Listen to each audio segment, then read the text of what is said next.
I know, right? A lot of people, of course, do not know where Brunei is. Yeah, this is definitely the vibes. To be honest, Hi guys, welcome back to Review Network. It's me, Tiff, and today I'm with a very special guest who will introduce herself. I'm very happy to say that she's my very first guest at this episode on Stream Your Voice, Make It Matter. Would you like to introduce yourself? hi, my name is Nuur Aqilah. Tell me where you're from and what do you do and where can we find you online? I'm from Brunei and I do personal shopping, and you can find me at the London High Street on Instagram. What made you choose the UK to study abroad? This is my second time in the UK and it looks familiar, and that's why I am here. How do you choose the UK initially and how does it compare to schools in Brunei? I can talk about universities if that's fine. Yeah. I have experiences in 4 different universities in 3 countries. I've experienced it in Brunei, UBD. I study UBD for my degree. I studied 2 masters in the UK, in Surrey and also Northumbria University. And I also have experience studying in Malaysia, USM, in Penang. Honestly, in terms of the quality of education, I still prefer UBD. Oh wow. In the UK, they do have a better journal, with the professors and stuff like that. But in terms of UBD, the lecturers care about the students more. Whenever I ask question, they know what to answer. But in the UK, for example, whenever I ask question, they don't know much about current situation, what's going on and stuff like that. I was studying luxury brand management for my second master's. My lecturer, she didn't even know what's going on with the current issues. Let's say that time there was issues with Balenciaga, with the scandals. Yes, that's right. She didn't know about it, but everybody knows about it. And I was a bit disappointed, and she wasn't aware of that. Are you a full-time student or do you have something on the side that you do as well? I was a student on the side. Actually, I'm a personal shopping. I've been doing personal shopping for 10 years now. Okay. And I also have some as a free love shop in Brunei. My career is mostly shopping and luxury shopping, yeah. And tell me more about your business. Do you do it here in the UK as well or just mainly in Brunei? My customers are mostly in Brunei, but I also have customers from Singapore and Malaysia. Alright. All the items are being sourced here as well as in Paris. All over in Europe as well. Yeah, all over in Europe, but particularly I like to shop here, like in Harrods and Selfridges. In Europe, I usually go to Paris and Italy sometimes. Italy has the best outlets, luxury outlets, yeah. And how do you juggle being, a student and then your business as well? How do you make time for both things? To be honest, because actually personal shopping is not as busy as it used to be. Over the years, I've been doing this. I've been able to delegate stuff. I have people that help me to work things out. Yeah. Not like before. I used to shop here and then with the carry bags and stuff that. I have to bring back to Brunei and stuff. Now it's not about that. I have people that help me out. Amazing. It's actually more efficient and productive. And how do you differentiate your daily life here in the UK versus in Brunei? In the UK, I spend most of my time being alone. Well, I like that, but I do hanging out with my friends and some family sometimes. But in Brunei, it's always with family and friends. You hang out with friends all the time. Of course. It's enjoyable back home, but it's a good distraction, But then I can get carried away, eating a lot.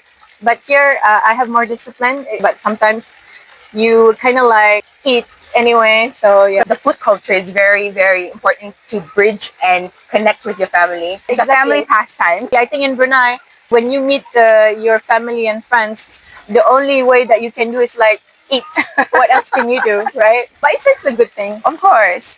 Have you experienced any type of culture clash here in the UK? What I noticed, I'm not sure whether it's a culture clash or anything like that, but I noticed a lot of old people being alone here, and I feel sad. I know, right? 10 years ago when I was in Surrey, University of Surrey, when I look at, because in Surrey, so many old people with tongkat, and then dorang jalan, how they jalan. Inside my heart, I was like, where are they chuchus?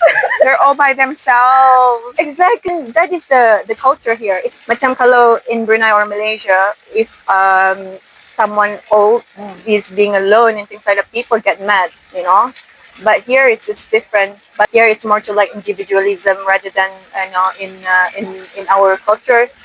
you have to take care of them. It's a whole village to take care Exactly, yeah. of everybody, basically. Hello, racism. Fortunately, I rarely experience it, but I think I did experience it in Harrods before. Oh, Yeah, it was a few years back in Louis Vuitton. It was on the line, and then I think this tall guy, he kind of like wanted to give people behind me the way first, and of course at that time I was like, "Mengamuk lah sikit." I was with a friend, and you pun terkajut. Sometimes you have to voice it out, but I don't think it's about racism, but I think it's just about that person punya attitude. But so far, I think that's the only thing that you have faced in terms of culture clash as I and remember. racism. It's not much racism, I think, here. It's just about them judging you Yeah. based on how you look, probably. And I think depending on where you live in the UK, because some people experience it a different sort of racism, but luckily I didn't experience the extreme level of racism. And how about the locals when you say that you're from Brunei? Do they often mistaken you as somebody else or as a different nationality? Actually, surprisingly, again, a lot of people, of course, do not know where Brunei is. Oh, wow! Only little people know, and people thought it was in the Middle East. Don't you study geography or something? Brunei is a tiny kingdom, a monarchy kingdom in Brunei. It's Southeast Asia, near Singapore, near Malaysia. Only then, and they were like that. They didn't even know, I have to explain to them. But some people, they know. Okay, especially when Uber drivers, they know where Brunei is, and like, Brunei is known with the owner of the Dorchester collection. That's right. Some people is aware of that, but others not really. And some people thought I look like Indonesian, Malaysian, Philippines, Japan also. Oh, wow. Surprisingly, I was like, oh, really? Super international. So you're full Bruneian Malay, or are you a mix of different races and nationalities? I was born in Brunei, but my grandfathers, two of my grandfathers actually came from Penang, Malaysia. Wow. Yeah, but they married my grandmother, who is Bruneian. So yeah, Brunei Malay. Brunei Malay. Oh, wow. Yeah. How long have you been in the UK? I've been here for like 3 years, but previously, like before COVID, I was here as well, back and forth. And how are you adapting to the lifestyle here? I love it here. I mean, look, usually sometimes when I have free time, I go to the park during summer. I love it. The sunshine and the flowers. And I think people in the UK during summertime, they're like so happy. You know what I mean? The vibe is different, you guys. The vibe is so different. But if you come to winter, like everybody's so like gloomy and stuff like that, But sometimes you just have to know where you want to go. Because I've been here and I like my routine here. Okay. And I enjoy that a lot as well. Does it mean that you don't have a routine back home in Brunei? My routine is a bit flexible in Brunei. Like, it's usually eat, like hanging out, or you attending weddings. A lot of distractions, yeah? A lot of distractions. It's a good distractions, to be honest. Here, like, you have focus on yourself. You can do whatever you want, but in a good way. Me time. But there's so many things that you can do here. Like when you're bored, and not necessarily like having to spend money. I mean, as little as you go to the park, you enjoy, iced coffee, and no one bothers you here. That's right. When it comes to missing home, how do you overcome your homesickness? The good thing about in London, right, there is two place, Brunei House, which is like, there is a small restaurant, and there is like a place to stay for Bruneians to stay there. And it's all in Bayswater. In Bayswater, in Bayswater. And Brunei Hall, it's a building for students. Okay. So I think whenever I feel homesick, I join the tahlil, because there is a tahlil in Brunei Hall like once a week, on Friday night. For those who don't know what tahlil is, it's basically like an Islamic gathering where they recite prayers and stuff like that. Yeah. I don't always go there like every week, but sometimes maybe once a month, or like occasionally I go there. Brunei House, like it's the cheapest in London. Wow. And the best in London. Like, you can get a buttermilk chicken, £6. £6 in Brunei House. But Brunei House is only for Bruneians, but we can invite like Malaysian, or as long as there is a Bruneian there. But it's a really nice place. Wow. I would say it's kind of like a fancy place, but I need to go there. We should go. I love the food there. So if I get homesick, I just go there and eat. Sometimes you get to meet like Bruneians there. So you don't really feel homesick. So having a familiar face, you just have to go to Brunei Hall. Brunei House. Brunei House, not everyone can enter, yeah? You have to be accompanied by a Bruneian. Yeah. And any advice for those who are scared to move abroad And any tips or advice for students planning to study here?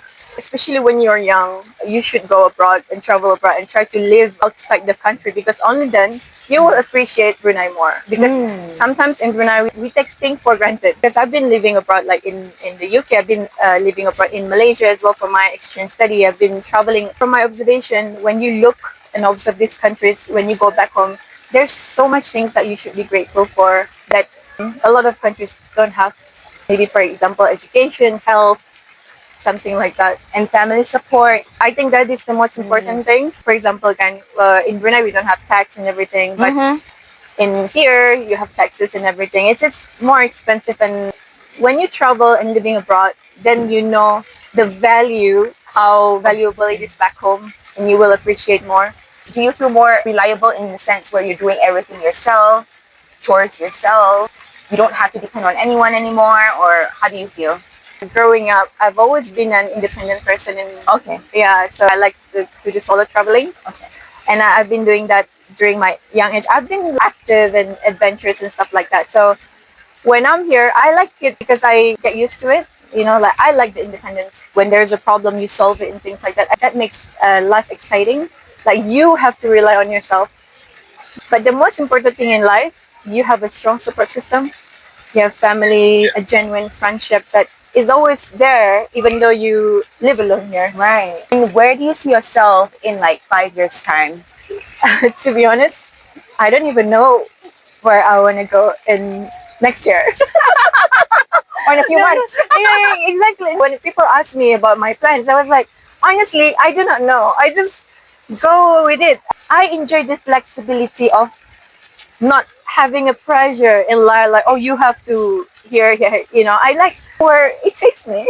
Yeah, just go with the flow. Just, of course, when you're single, it's easier to do that. For me, I always believe in like, whatever it's for me, there's always path to go where I was supposed to Right. go. Yeah, I believe in that. If you were given a choice to do it all over again, Okay. would you do it again? Of course, yes, of course. So when I was younger, I was like experiencing living abroad and things like that. You have so much energy back then, but when you get older, it's different. You know, different energy, Different energy, so maybe different vibes. different vibes. Yes, and of course, maybe in the next future, you might want to settle down and stay in one place. You got to enjoy all this life of like living abroad. I hope you guys will benefit from the story and experience of our dear Nuur. And if you want to find her again, I'll put all her links on the description box below. And would you like to mention it? Where can we find you? You can find me at London High Street, LondonHighstr8. And if you're interested to be a guest here at Reviu Network, I'll also put links underneath in the description box so that we can feature your story while you're here in London. And thank you so much for being a part of this episode. Stream your voice, make it matter. It's my great pleasure. Thank you, you guys, and we'll see you guys again. Wait up. If there's anything that you would like to share with us, any ideas, any suggestions that we could do to improve our videos for you guys, drop your comments on the video. Share this video content with everyone that you know. And as per usual, it's me, Tiff. Thank you so much for watching this video. And remember to make life beautiful and to make life meaningful. Stream your voice, make it matter.